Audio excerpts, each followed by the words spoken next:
السلام عليكم، أهلا بيكم وفيديو جديد.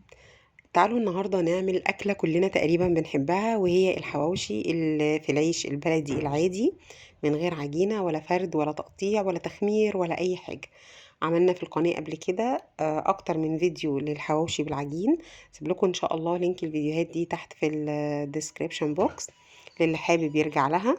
واقول لكم على سر هيوفر معانا جدا جدا. هنضيفه للحمة هيضاعف كده من كميتها ويكترها، وكمان بيدي قيمة غذائية للحواوشي بتاعنا. لينا نسمي الله ونصلي ونسلم على سيدنا محمد ونبدأ وصفتنا. حقيقي انا جايبه لكم شوية اسرار في الفيديو ده، هتخلينا بعد كده نبقى محترفين في عمل الحواوشي ويطلع احلى من اللي بنشتريه من بره.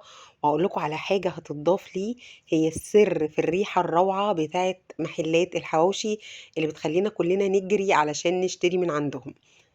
في الاول عندنا دي كوبايه من البرول، هضيفها على كيلو من اللحمه مغسول ومنقوع في ميه سخنه، وبعد ما اتنقع حوالي ربع ساعه كده صفيناه كويس جدا وهنضيفه بقى للخلطه. عندنا بقى مجموعة من البهارات المشكلة كده، معلقة من البابريكا، معلقة صغيرة بابريكا، كزبرة ناشفة، 7 بهارات، نص معلقة حبهان مطحون، نص معلقة صغيرة من الكبابة الصيني ودي مهمة جدا بتفرق جدا في طعم الحواوشي بالذات، ومعلقة كبيرة من الملح، ومعلقة صغيرة مليانة من الفلفل الأسود، ونص معلقة صغيرة من القرفة. الحواوشي بيحب البهارات، لو عندك بهارات انت بتحبي تضيفيها ضيفيها. كيلو اللحمة المفرومة ده انا هضيف عليه حوالي نص كيلو وبصلاية، يعني نص كيلو بصلاية كمان من البصل المفروم ناعم زي ما احنا شايفين. والمكون برضو السري والسحري في طعم الحواوشي يا جماعة، حوالي كوباية كده من اللية او الدوش. عندنا طبعا لحمة مفرومة، وعندنا فلفل ألوان متقطع صغير، و3 حبات من الطماطم منزوع منها البذر بتاعها علشان ما يبوش معانا العيش ويخليه يتقطع. هنضيف بقى هنا في الأول كده اللحمة، وبعدين هنضيف عليها البصل. الحواوشي روحه في البصل، كل ما كترنا البصل كل ما ادانا طعم حلو جدا، وكمان بيكتر معانا الكمية بتاعة الخلطة أكيد. هنضيف عليهم كوباية البرغل اللي احنا نعناها وصفيناها. نسيت اقول لكم ان الخلطة بتاعة الفلفل دي محطوط فيها 3 فصوص من الثوم، بيفرق برضو جدا جدا في طعم الحواوشي. احسن حاجة اللي هي هنا انا فرمتها في الكبة او نبشرها بالمبشرة وهي لسه خارجة من الفريزر، نسيبها بس تهدى 10 دقايق ونبدأ نبشرها بالمبشرة او في الكبة زي ما انا عملت. وهنضيف بقى البهارات بتاعتنا اللي قلنا عليها. المهم بقى انا كنت متخيلة ان انا كده خلاص بقى، يعني وصلت لاحلى حاجة في خلطة الحواوشي. بس كل ما اعمله برضو واكله من بره احس ان بتاع البيت ده ناقصه حاجة، لحد ما سألت بقى صاحب محل الحواوشي والله يكرمه يعني ويبارك له، قال لي على السر في ريحة الحواوشي الخطير اللي بتبقى موجودة عنده ومالية المحل ومالية الشارع كله. المهم خلطنا الخلطة كده كويس جدا جدا وعجناها زي ما بنعجن اي عجينة، وهنسيبها ترتاح في التلاجة على الاقل ساعة نص ساعة. هنجيب بقى العيش، عيش الحواوشي زي ما انتم شايفين كده بيبقى نص سوا علشان لسه طبعا بيتحمر معانا فما يتحرقش مننا العيش، فبنبقى جايبينه ايه لونه فاتح شوية زي كده. وهنبدأ بقى ايه نكور اللحمة بعد ما عدى عليها ساعة في التلاجة واتشمعت كده وامتصت كده والبرغل امتص كل السوائل اللي فيها. وهنبدأ نحشي ونبطط كده بالشكل اللي احنا شايفينه ده. وهنبدأ بقى بعد كده ادي اول رغيف معانا.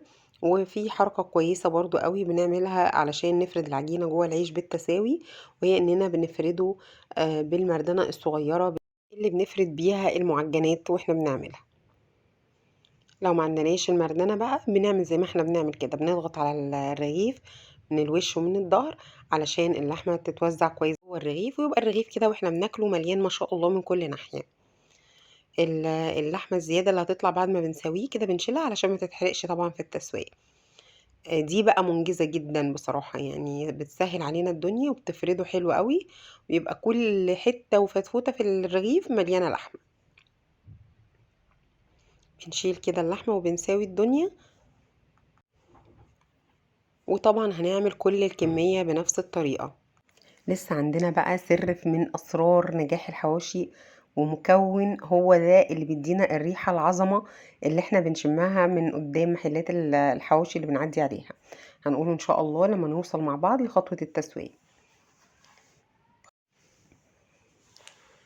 طبعا هنحشيه كله مرة واحدة وبعدين نبدأ نسوي برضو مرة واحدة. في طريقتين للتسوية زي ما انتوا حابين، يعني في ممكن نسويه، وانا هعمل كده وانا معاكم هنا في الفيديو. هعمل ان انا اسوي شوية على النار وشوية في الفرن. بصوا ما شاء الله يا جماعة، بصوا كمية الحواوشي اللي احنا عملناه. كيلو اللحمة ما شاء الله كف عيلتين، اللهم بارك يعني بجد والله. عملنا حوالي 21 رغيف او 22 رغيف من الحواوشي ما شاء الله. كمان حتى فيهم 6 رغيفة من العيش البلدي ده، بيبقى برضو حجمه كبير وما شاء الله مليناه وكان تحفة.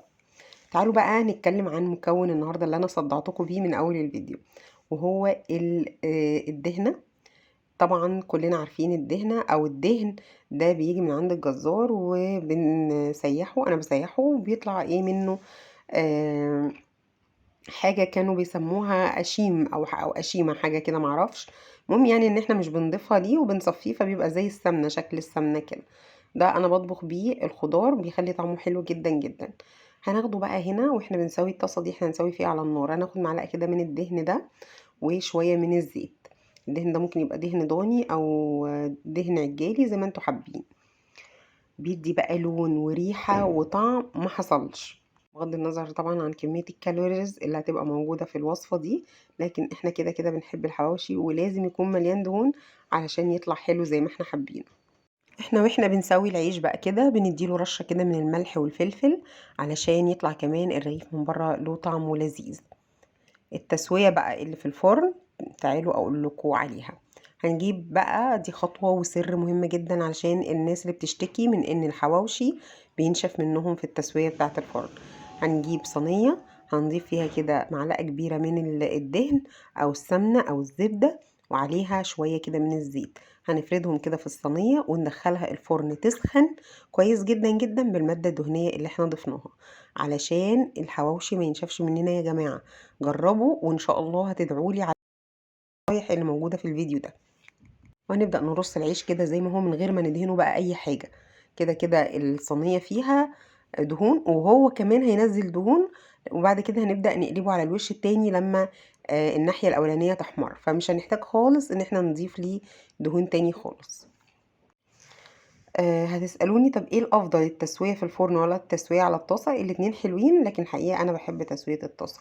بيطلع بقى مقرمش كده ومحرمش كده ويعني خطير، وبيني وبينكم اسرع من بتاع الفرن كمان. فانتوا انا عملت لكم الطريقتين اهو مع بعض، اللي حابب يشوف دي يجربها يعملها، واللي حابب يستخدم دي يعملها. بصوا بقى ما شاء الله على الجمال، مش عايزه اقول لكم. انا هسمعكم دلوقتي صوت القرمشه بتاعته وصوت الخرفشه كده وهو بيتحمر.